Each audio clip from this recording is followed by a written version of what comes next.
2026 বিশ্বকাপ শুরুর আগেই টিকিটের আকাশছোঁয়া দাম নিয়ে তুমুল আলোচনা চলছে। এবার সেই বিতর্ক নিয়ে সরাসরি মুখ খুলেছেন মার্কিন প্রেসিডেন্ট ডোনাল্ড ট্রাম্প।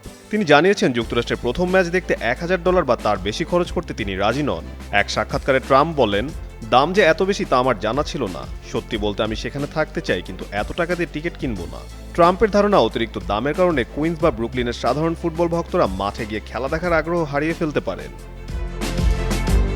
এক নল হ্যান্ড ওয়াশ ডুয়েল সিলভারের শক্তি ও 8টি ভিটামিন সমৃদ্ধ, যা টাফেস্ট জীবাণু থেকে দেয় 100% শক্তিশালী সুরক্ষা। এদিকে ফিফা সভাপতি জিয়ান্নি ইনফান্তিনো বিশ্বকাপের টিকিটের দাম নিয়ে খুব বেশি মাথা ঘামাচ্ছেন না।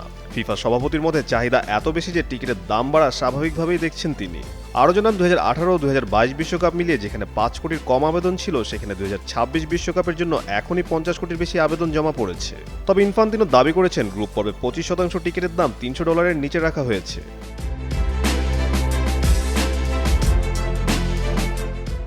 পরিসংখ্যান বলছে 2022 কাতার বিশ্বকাপে ফাইনালের সবচেয়ে দামি টিকিটের দাম ছিল $1600, আর 2026 বিশ্বকাপে সেই দাম বেড়ে প্রায় $11000 পৌঁছেছে। তাই greatest show on earth FIFA বিশ্বকাপ 2026 মাঠে গড়ানোর আগে এর টিকিটের দাম নিয়ে চলছে তুমুল বিতর্ক, কেননা দিন যাচ্ছে আর হু হু করে বেড়েই চলছে বিশ্বকাপ টিকিটের দাম।